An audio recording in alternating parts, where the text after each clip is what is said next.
Hey everyone, welcome back to the St. Saviour's virtual youth group. If you haven't already, click that subscribe button and hit the bell icon so that you get notifications every time we post a new video. Okay, let's get started. Today's topic is race and equality. Our special guest today is Reverend Edmund Laldin from St. Saviour's Anglican Church. He's going to be here talking to us about his experiences with race, equality, and inclusivity in and around the Anglican Church of Canada and in his own personal life. What is equality? The dictionary says, equality is the state of being equal, especially in status, rights, and opportunities. I believe that equality is about equal opportunity for everyone. I think that it's so important to celebrate our differences, but at the same time, remember that we are all so similar. Check out this video about diversity.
Hello, Edmund, and thanks for talking with us today. Why don't you start by introducing yourself to everybody and kind of telling us a little bit about yourself and what you do? Hello, Tyler. It's good to talk to you. My name is, as you just said, Edmund Laldin, and I'm an Anglican priest at the parish of St. Saviour's in the city of Winnipeg, Canada.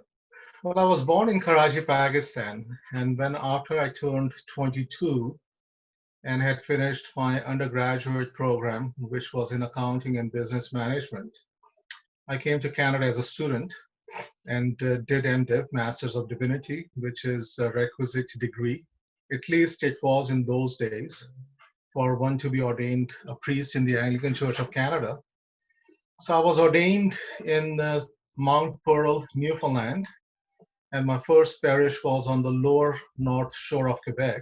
So I was there for 3 years. It was 3 congregations, diverse in their own way, yet homogeneous because they were all pretty much Anglophones who had moved from Newfoundland for fishing reasons and had settled in these small villages. After that, I moved to Stephenville in Newfoundland, and that was interesting time because Stephenville is a small town of 6,000 or so people. It was American Force Air Base many years ago. An Air Force base left and it crippled the economy, but the town became pretty much a service town.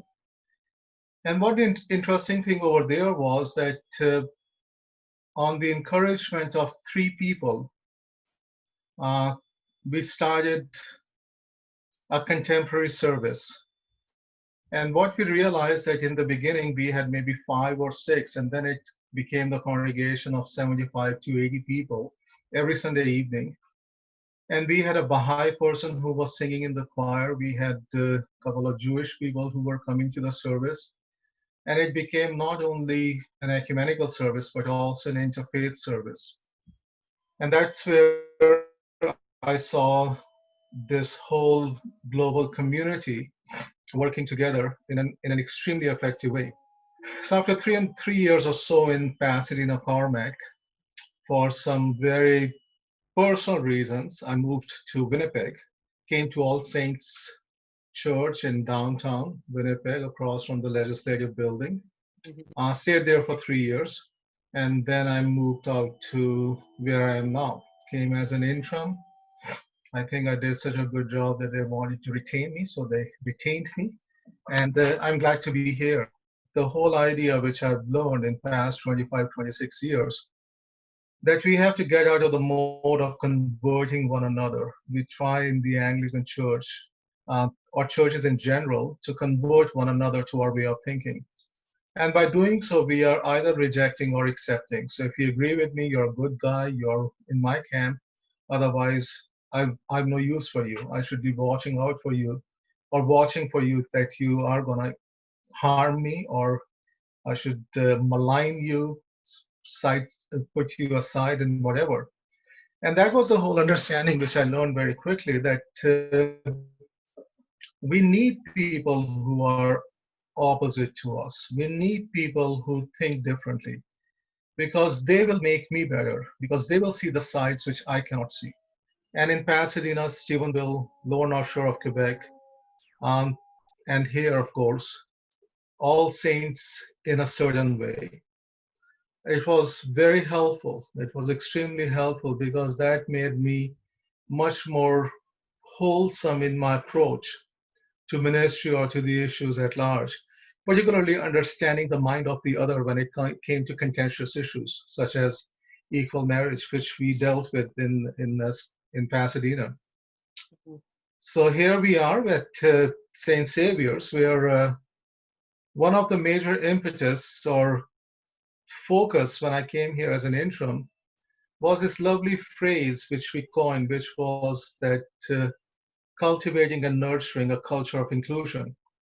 And I remember sitting down with 7 people who were part of the transition team. And I asked them that even if they realized what they're saying, because it is extremely easy to say that we want to cultivate and nurture a culture of inclusion. But the first thing which happens in culture of inclusion is that one has to give up his or her place of privilege. So if some are able-bodied and they want to go to the altar railing to kneel, which in the church is basically 5-6 steps to the west end of the church. The church is not eastern facing. So if the able bodies want to go and kneel down to receive the communion, but they want to make a culture of inclusion, they want to include those who have mobility issues or those who cannot get up there for whatever reasons, then the altar has to be brought down. Then the sacred space, the whole understanding has to be changed. So if their sacred space is the altar where they kneel, which is 6 steps, but it doesn't allow 7 or 8 members to come to the church, come to the altar rather. They have to be in their pews where a priest or a lay people takes communion to them. Then that's what the able bodies have to give up. Every church in the country, if I would be a betting person, I'll bet would say that we want a multicultural congregation and we want youth in the parish. But they will also say that we want all of those.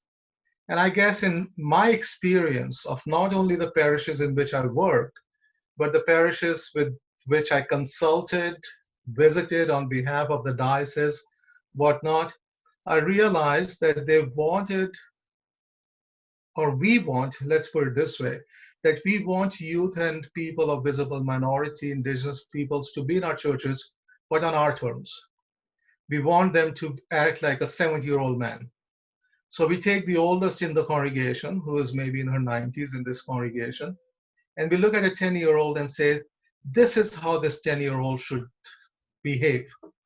Not move, not sing, or sing, be very reverent, and have the same kind of spirituality and understanding.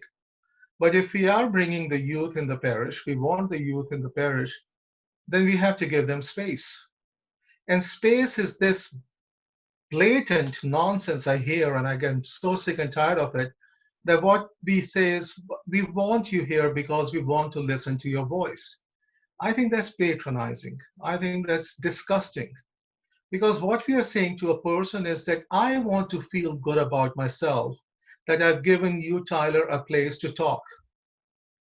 So the thing is that instead of letting Tyler talk, I should have Tyler sitting at the table to say, this is how the discussion should go. These are the decisions should be made. Right. I am the one who's representing the constituency, who are youth. I was youth 30 odd years ago or more. I'm not youth anymore. I was youth in Pakistan. I was not in Canada. I was youth in 1980s. early 90s. Not in 2019, not in 2020, where this little device in our pockets connects us to the world. So that's where this whole journey at St. Saviour's started with the culture of inclusion. And I think the proof is in the pudding and how people respond, that we started seeing more and more families of visible minorities, particularly new Canadians, started coming to the church. And I always believe, and as I told the members in every parish, that I am only one person. I can spin on my head, I can hang from the rafters, I can sing from the steeple, from the church top. But if the congregation will not buy into it and will not live out what we are envisioning or dreaming, then it is useless. Right. Because a stranger who will walk into the church, who will say, I want to be a member of this congregation, will see it immediately and see the difference. We'll see the bigotry. We'll see that the what we are talking is not what we are living. Yeah, and it's one thing to say that we want to create a culture of inclusion. It's one thing to put that on paper and put it on the head of our website, but how do you put that into action, right? How do you actually incorporate that into your weekly service, into your everyday worship? Like that's the real work. And you, like you said, you're only one person.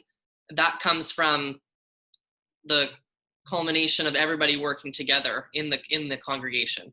For today's topic, we are talking about race and equality, and even part of that is inclusion and inclusivity. Of course, that's a huge part of it. So for you personally, in your personal life or even in your life at the church, have you experienced moments where you haven't felt included, where you haven't felt that sense of inclusivity in your life? I remember when I was at the seminary in St. John's, Newfoundland, there was a discussion in the class. And the discussion was moral theology class. And it was a question between the principles or doctrine of the church and human beings. And we are still dealing with that question. So in a nutshell, Tyler, it was that what should we do, or how should we react as priests and churches when a church's principle is against what the person is doing, or where the person is. So in other words, if the church says that all baptized people have to receive communion, which they do, then a Salvation Army person who do not have baptism, their dedication comes to the altar. What should I do? The principle says, or the policy says, the guideline says that I should say, no, you're not baptized. But the logic tells me, the common sense tells me that the baptism is parallel to dedication in their ethos. So they do not use water as we do, but they dedicate a child and take that dedication as equal to baptism. And more than that, let God decide and administer communion to that person. So the question was, if the church says that the people of visible minorities cannot be a priest, what will happen to people like me who are being trained to be priests, who are in seminary? And one of the answers given to me was, in the discussion, the person said, well, we'll just tell you to get out of here, because the policy is that only WASP can be priests, not only females. Females and you, everybody get out of here. And that was the first time when I realized how subtle it is. That it was not that we have to challenge the institutional racism, if you want to think it that way, or if we have to. And in those days, I started to realize after that I was told, well, you speak with an accent.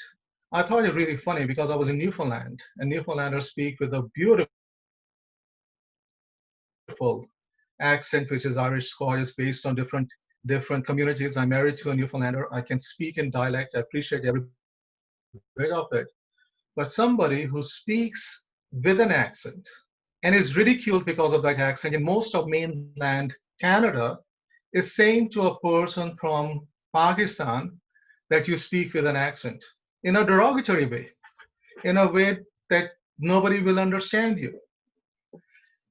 So from that onwards, One of the other things which I felt that it's interesting that I felt racism or discrimination among the clerics, except one congregation where I was for 3 years, and I barely lived through those years because it was again very subtle. It was again very, very guarded. That, for example, a person at the passing of the peace is looking at me, but is walking beside me, is not sharing a peace. Even if I'm saying peace be with you, it's just walking through me, kind of a thing. Or saying that I do not understand the culture of the church. I do not understand the anglophones, the history, and using the epitaphs or the terms which were used for men in the sugar plantation, boy, and those kind of things to refer to me. So that was the one congregation where I faced it. And after 3 years, as I said to you, I went to the bishop and I said, either you move me or I'll resign and go and shovel crap somewhere to make a living. You can make a living 1,000 ways. And of course, he did move me. But among the clerics, what I saw is that in the institution of Anglican Church of Canada, the visible minorities and the indigenous peoples have a ceiling to where we can go. Beyond that, there's a big stop sign. So in past 20 years or so of my ministry in the Anglican Church, 25 years, I've been given the same reason for not getting a job at the National Church Office 4 times. Ironically, first time the ministry was in the subcontinent of Asia Pacific region, but I was told the other person knows more about the region than you. It would be the same thing I would be telling you, I know more about Winnipeg than you, Tyler. Just stay where you are because I can know. The second time it was, you do not have these abilities, but the person who had left the job and the person who was hired did not have those abilities either. The third time, don't apply because it is going part-time and you're too young, you're too much full of vigor. It will be a dead-end job. Just don't send in your application. And they hired a person who is same age as I am, who came as full-time, is in the 10th year of the ministry there, but it was don't do it. And the last time, of course, it was, we are looking for, it is a very difficult decision, but we are going with the other because, and it was blank, blank, blank, because maybe management experience is different and so on and so forth. So I started to ask myself, so what is common here? That you're asking a person has applied, you're telling him that we cannot hire you because of these abilities. But you hire a person who does not have that set of abilities. You're hiring a person on full-time basis, but you're telling the other, which is me, not even to apply because it's a waste of time.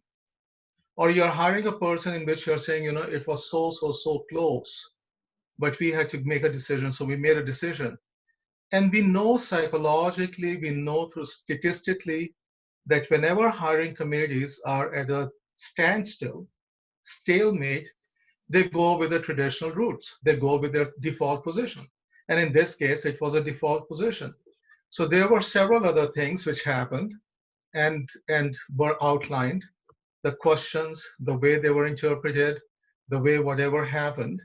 But the reality is, regardless of whatever happened, if this does not speak of a trend, or if it's not a linear trend, then what is it? I would like to know what it is.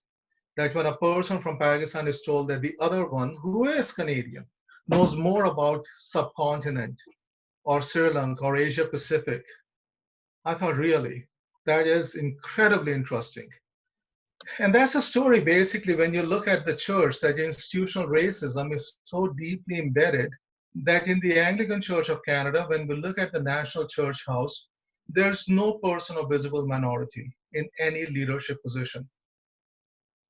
Now, I remember regardless of what people want to think about the Prime Minister of Canada, Justin Trudeau. The first day he unveiled his cabinet in 2015, I think it was. It was outside of Rideau Hall. They were taking these pictures, and of course, every politician likes to have a pageantry and pomp and other things. And I was following that election because I was certain that Trudeau is going to win. And I should have taken bets on it because I had my theory that how Atlantic Canada and others will give him, or Quebec and Ontario will give him a majority government. So I watched the swearing ceremony of the cabinet. And what I saw there was a person who uses a wheelchair, a person who is who has sighting problems, so reads Braille, an LGBTQ person, a refugee, a young woman who came as refugee to Canada, a person who wears a turban. Even that Trudeau had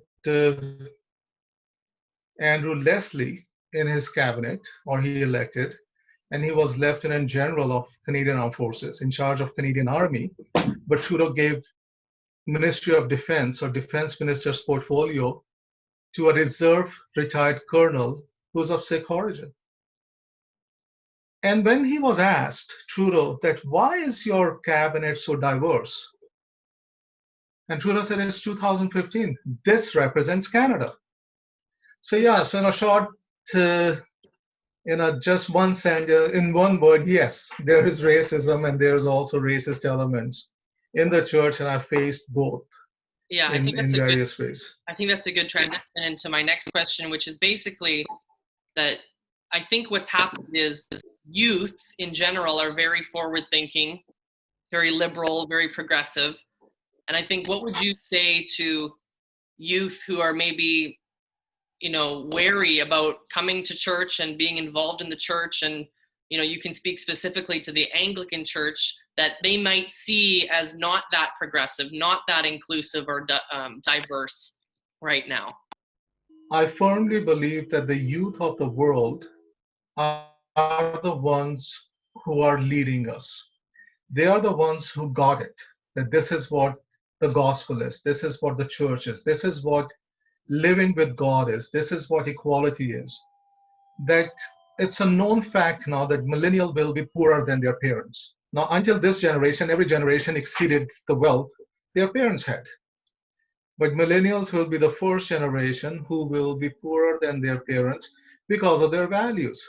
So their values are, I see a mission. If it takes me to Mexico, I will go to Mexico. If it means that I have to live in extremely harsh environment, which is contrary to what I grew up with, I will live there. And why I will live there? Because I can use my gifts and talents to assist communities which needs assistance. I will be in partnership with them, I will be their friends, and so on and so forth. And we are seeing hundreds and thousands and millions of young people doing that. Now the problem is that I can fully understand why they don't come to the church. Because if I would be your age, I will not come to this church either. Because there's such a difference or such a gap between where the young people are and where the church is. Because the church wants to talk, as I was telling about reams of paper which have been written on inclusivity and others, and young people just do it. Youth just do it. But I learned this very interesting comment the other day, and it is from an Indian actress. And she's an environmentalist and has a farm. And she was there with her three sons. And she looked at her sons, and then she looked at the camera and she said, you know what? We all think that we inherit wealth from our parents.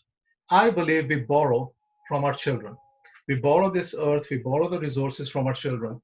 And it is our responsibility to make sure that our children are proud of what they loan to us when it is given to them, as I am proud of what was given, what I gave to my parents and what I returned. And that's what struck in my mind, Tyler, that if the youth of the church, regardless of what the leadership thinks, believe very strongly that they are the owners of the church. We are the ones who have leased it from them.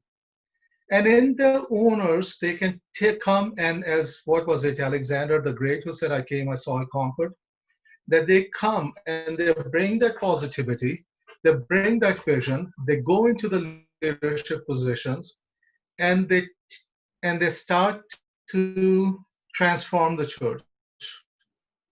They start to rev the ministries. Certainly not. It is a pretty difficult thing to do. But that's where I would encourage the youth to come to the churches, to be at the table where the decisions are made, to be themselves, to be unique, to ask the hard questions. Like, how does the Bible, which says that God created humankind on his and her sight and loved them equally and sent his son to die for that humanity so they can be in relationship back with God, can punish a person belonging to LGBTQ community? What God are we talking about? Are we talking about the same God? How can, when God says to us, or Jesus said to us, when I was hungry, you gave me food, and so on and so forth, that why do we have to find, so how do we live that out? Is it in the downtown core of Winnipeg? Is it in Pakistan? Is it in Mexico? Is it globally? And how long are we going to talk about it? So does it mean that our structures will change? Of course it will change. Does it mean our buildings will be sold? Perhaps they should be sold. But what it means is that young people, the youth, and it is my appeal to all the youth, that you will show us what church you want to have. You can tell us how we can live out the gospel. You are the ones from whom we have borrowed this church. And until the owner comes back and takes account of what has happened, their church with their community, all of us are doing the things which are comfortable to us. All of us are sitting in a place where we are just nicely entrenched and saying, oh, the youth of the world has no use for God. They have forgotten what the church is.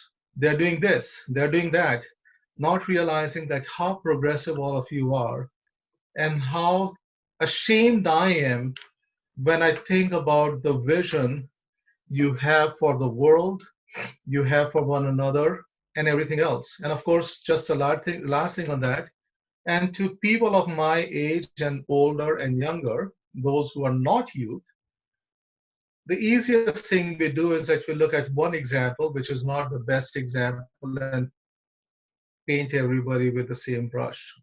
But take time to know the youth in your area, in your church. I think exactly what you said too, that, you know, youth don't just talk about diversity and being inclusive. They do it. They do it. They put it to action. So that is my message to youth. Come, see, and conquer, and transform. Because it's about time that, as Jesus says, the master came and saw what the slaves were doing. It's time for those from whom we have borrowed this church come and take account of it. Awesome. And hold us accountable and transform us. Great. Thank you so much. Oh, you're welcome.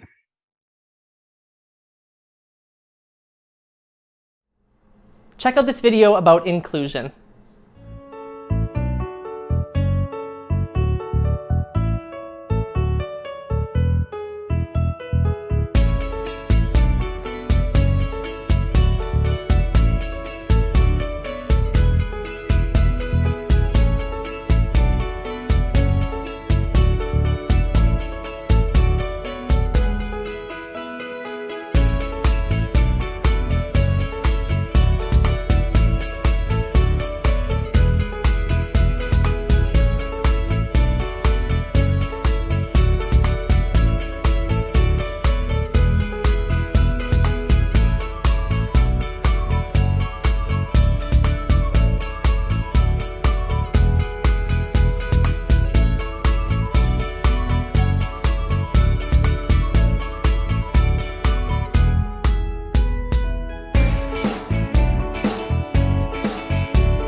There's a really great quote that says, "We were all humans until race disconnected us, religion separated us, politics divided us, and wealth classified us."